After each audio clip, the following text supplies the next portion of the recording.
By some counts, so far this year, there have already been 174 mass shootings. We are the only nation in the industrialized world that tolerates such gruesome statistics. Under the new rule, these firearm owners will be required to obtain special registration. Every day, more than 100 people in America die from gun violence, and many more. Serbia's president has vowed to crack down on gun ownership in the country. It follows this week's school shooting, which claimed that they've taken control of a Serbian Orthodox monastery in the territory's north. House passes attack arms ban amid divisive debate.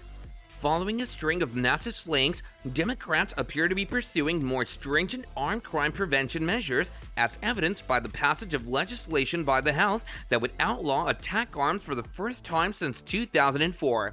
By a mostly party-line vote of 217 to 213, the law was approved, with 2 Republicans voting in favor and 5 Democrats against. The degree of Republican resistance suggests that the bill is unlikely to move forward in the evenly divided Senate, where it would need the backing of 10 or more Republicans in order to avoid a certain filibuster. Every day, more than 100 people in America die from gun violence, and many more. Earlier this year, the ATF issued a rule that unilaterally puts new restrictions on Second Amendment rights. Furthermore, it's unclear if all 50 Senate Democrats favor the legislation. Representative David Cicilline, DRI, is the author of the proposal, which would make it illegal to knowingly import, manufacture, sell, or transfer several kinds of semi-auto arms and large-capacity ammo-feeding devices. In addition to applauding House Democrats for approving the bill, President Joe Biden asked the Senate to do the same. When arms are the #1 slayer of children in America, when more children die from arms than active duty police and active duty military combined, we have to act, he stated in a press release. Today, House Democrats acted by unifying to pass an attack arms ban to keep arms of war off our streets, save lives in this country, and reduce crime in our communities. According to him, the Senate needs to move quickly to get this bill to my desk, and I will not stop fighting until it does. House Democrats claimed that an attack arms ban was necessary during the floor debate prior to vote because of the frequency of slaying incidents in which attackers have employed attack-style arms. Our nation has watched an unspeakable horror as attack arms have been used in slaying after slaying in communities across the country, Nancy Pelosi, the Speaker of the House, stated. We know that an attack arms ban can work because it has worked before. Representative Jerry Nadler of New York, who's the chairman of the House Judiciary Committee, addressed the question, how many more instances of mass slayings are we going to have to suffer through? When are we going to find out? The act was approved by the Judiciary Committee the week prior with a vote of 25 in favor to 18 against along party lines. Republicans in the House of Representatives asserted that Democrats had an illegal plot to confiscate arms and that the plan itself was unlawful. Representative Jim Jordan of Ohio, the most senior Republican member of the Judiciary Committee, made the following statement. Today, they're coming for your arms. They want to take all arms from all people. He continued by stating, I think this bill will make communities less safe. The ban on attack arms would make exceptions for some types of arms, such as antiques, rifles, and arms that are unmistakably stamped with their manufacturer and model, and arms that can be manually handled in a variety of different ways. Former President Bill Clinton passed a law that banned the sale of attack rifles and arms for a period of 10 years in 1994. The last of it was used in 2004. During the years that the ban was in effect, a number of studies, including one that was published in the Journal of Trauma and Acute Care Surgery in 2019, an independent analysis of financial harm to the firearms industry from the pistol-brace ban has been estimated to exceed. We are the only nation in the industrialized world that tolerates such gruesome statistics. Revealed that the number of deaths caused by mass slayings dropped. Senate Republicans have showed little interest in adopting any additional arm control measure after the passage of bipartisan legislation that expanded background checks to include juvenile records and offered states cash to enact red flag laws a month ago. The legislation also expanded background checks to include records of juveniles. The 5 Democrats in the House who voted against a prohibition on attack rifles were Representatives Henry Cuellar and Vicente Gonzalez of Texas, Two Republican representatives, Brian Fitzpatrick of Pennsylvania and Chris Jacobs of New York, were the only ones to cast a vote against the legislation. Jacobs' district includes the city of Buffalo, which is the location of the alleged racist mass slaying at a grocery store in May that resulted in the deaths of 10 persons of African descent. Jacobs expressed confidence that it begins the dialogue towards something in a brief interview with NBC News following the vote, despite the fact that he doesn't believe the Senate will pass the bill. "I'm not wishing for the unthinkable to take place," she said. He remarked that it doesn't look like the Senate is inclined to accomplish it at this current time. In the aftermath of the mass slayings that took place in Buffalo and Uvalde, Texas, the argument for tougher arm regulation has strengthened in both Congress and in public opinion polls across the United States. In addition, the Democrats' goal of reversing the position that the GOP holds on crime in advance of the midterm elections in November is reflected in their drive for arm control legislation. A vote on legislation that would have legalized attack arms and provided funding to local police forces was supposed to take place earlier this week in the House of Representatives. On the other hand, progressives and members of the Congressional Black Caucus voiced their opposition to the later measures and demanded increased responsibility in exchange for financial support. They reached a consensus to move forward with the restriction of attack arms solely. Pelosi announced that the House of Representatives would continue to work on the legislation relevant to the expenditures made by the police for future consideration. Representative Joyce Berettas, the chairwoman of the Congressional Black Caucus, Under the new rule, these firearm owners will be required to obtain special registration. By some counts, so far this year, there have already been 174 mass shootings. expressed her gratitude to Speaker of the House Nancy Pelosi for listening to the concerns of the CBC, and she also expressed her pleasure in the group's leadership in negotiating the deal that was reached. "People from Parkland and Uvalde have come to us today with those kids, pleading with us to make sure that we implement an attack prohibition," she said, referring to the decision on attack arms as step one in addressing policing and crime. "Are there no more questions? No. Our job is not yet finished. We will return and inspect the guardrails that we've installed," she added, making a reference to the incident that took place at Marjorie Stoneman Douglas High School in Parkland, Florida in 2018. A heated hearing was held by the House Oversight Committee a few days prior to the vote. During the hearing, Democrats pushed arms manufacturers to own up to their part in the epidemic of armed crime and examined what they called disturbing sales tactics used to persuade young men to purchase attack arms. Serbia halts arms exports. Just a few days after the United States imposed sanctions on the head of the intelligence agency of the Balkan nation over allegations of illegal arms transfers and other criminal conduct, the defense minister of Serbia declared that the nation will halt all exports of armaments for the next 30 days. In the midst of the ongoing turmoil in the Balkan region, Serbia's Minister of Defense Milos Vucevic claims that the export ban is necessary in order to meet the requirements of the army and strengthen the combat readiness of the military. "We're considering all security risks and challenges, but it doesn't mean that Serbia is going to war or calling for war," Vucevic remarked. The first public statement regarding the change was made by President Aleksandar Vučić of Serbia a few days ago. As tensions increased with neighboring Kosovo, a former province of Serbia whose declaration of independence in 2008 Belgrade didn't recognize, he claimed internal security in Serbia as the rationale for the ban. This argument comes at a time when tensions are rising in Kosovo. According to Vučić, the verdict will be reconsidered when a period of 30 days has passed. Despite the fact that it has chosen not to participate in the Western sanctions against Russia, Serbia is making efforts to become a member of the European Union. Officials from the United States and the European Union have recently boosted their efforts to bring Serbia and Kosovo to an agreement. This is because they're concerned about the possibility for new instability in Europe as the conflict in Ukraine continues to burn. Allegations have been made that Serbia has violated international law by supplying Russia, Ukraine, as well as other countries with arms that are illegal to do so. Vučić denied the accusations made against him. According to him, they keep saying we sold to one side or the other. According to a statement released by the United States this week, Alexander Vulin, the head of Serbia's intelligence service, has been implicated in transnational organized crime, illegal narcotics operations, and misuse of public office. Vulin has sustained a mutually advantageous partnership with U.S.-designated Serbian arms dealer Slobodan Tesic, facilitating the unhindered flow of Tesic's illicit arms shipment through Serbian borders.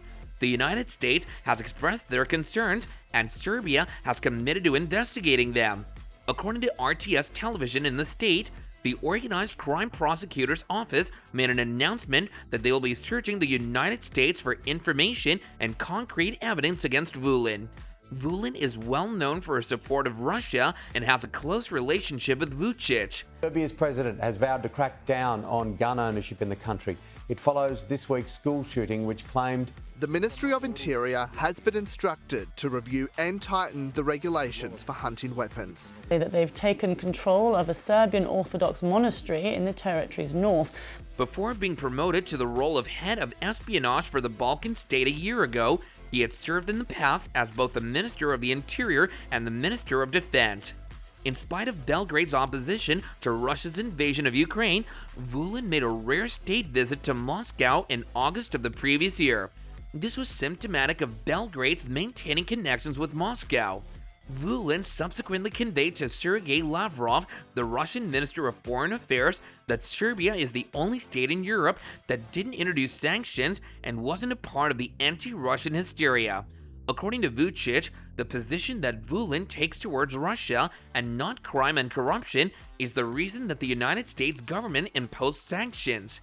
The public demonstrations in Serbia that lasted for many weeks and were sparked by two heinous links at the beginning of May included the demand that Vulin be removed from office as one of their demands. Vulin has not provided a response to the sanctions, but the Movement of Socialist Party that he leads has accused the United States of raping the truth and describes the steps done against their boss as an attack on Serbia.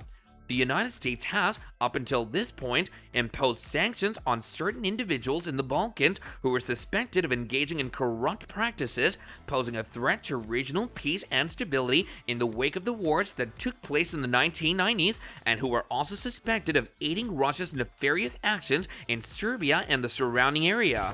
U.S. halts exports of most civilian arms.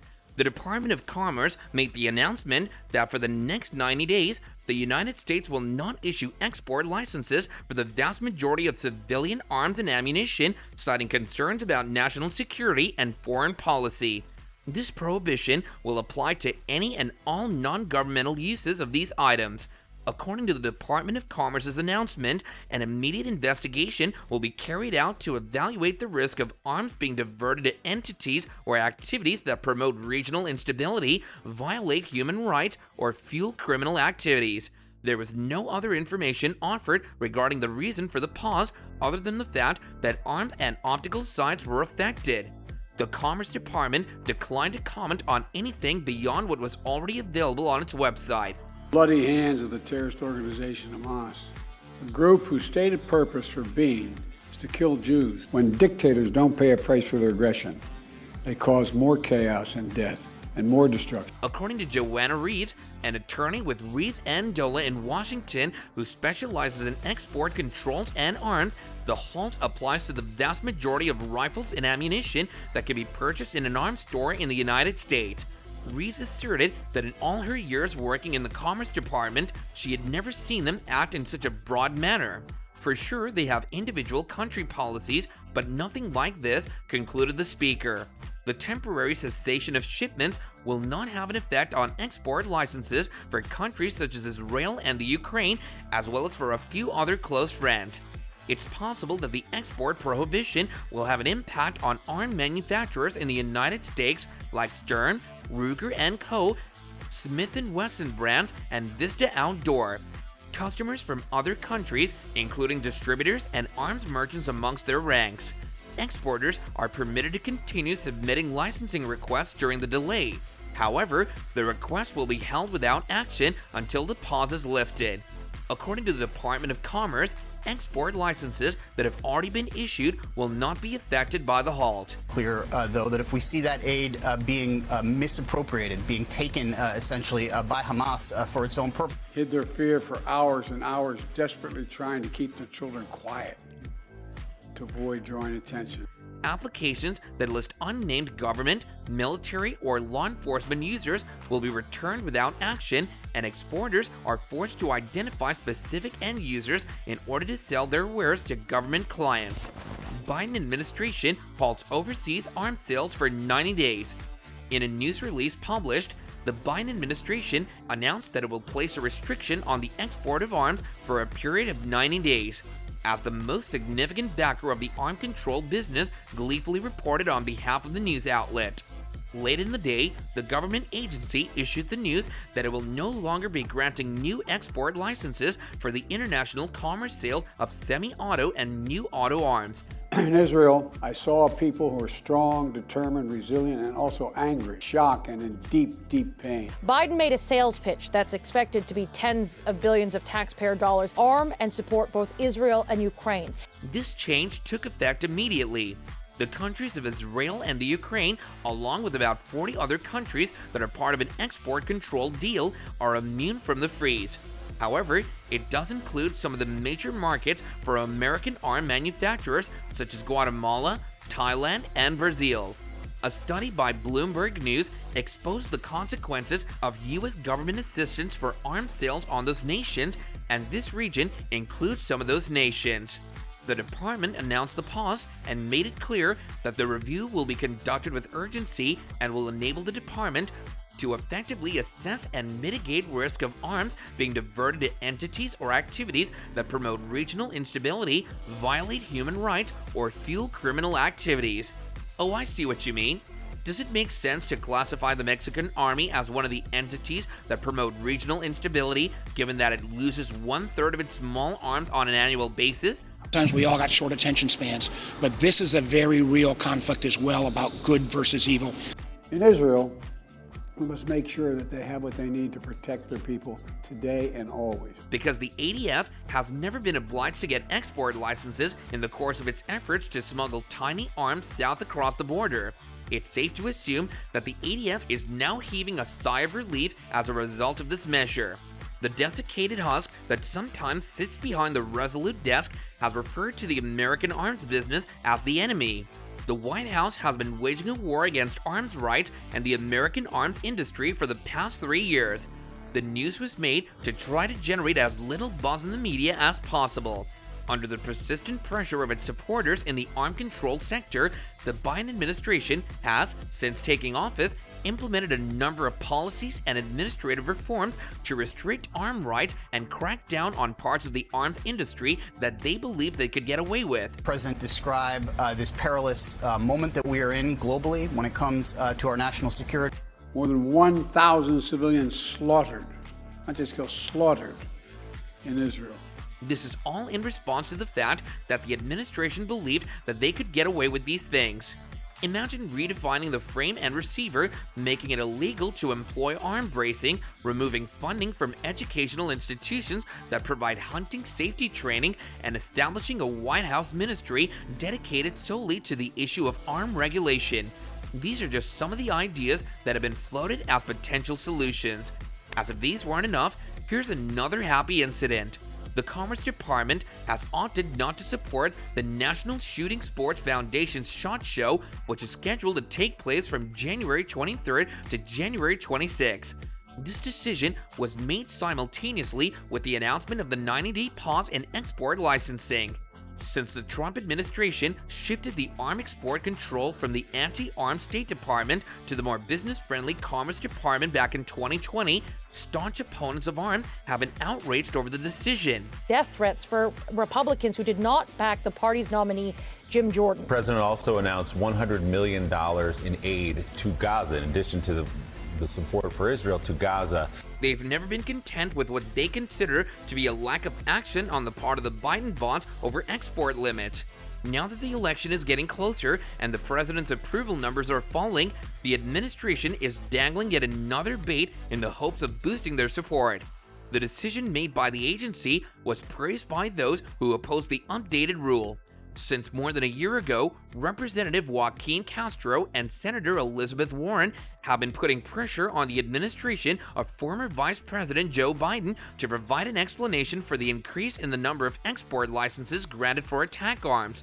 For too long, arms from the United States have contributed to crime and instability abroad, Castro told reporters. President Volodymyr Zelensky shortly before the speech to emphasize the U.S.'s commitment to helping Kyiv fend off the Russian invasion. The actions of Hamas terrorists don't take that right away. Like so many other, I'm heartbroken. Castro continued by saying this 90-day pause and review on small arms exports is a welcome announcement by the Commerce Department.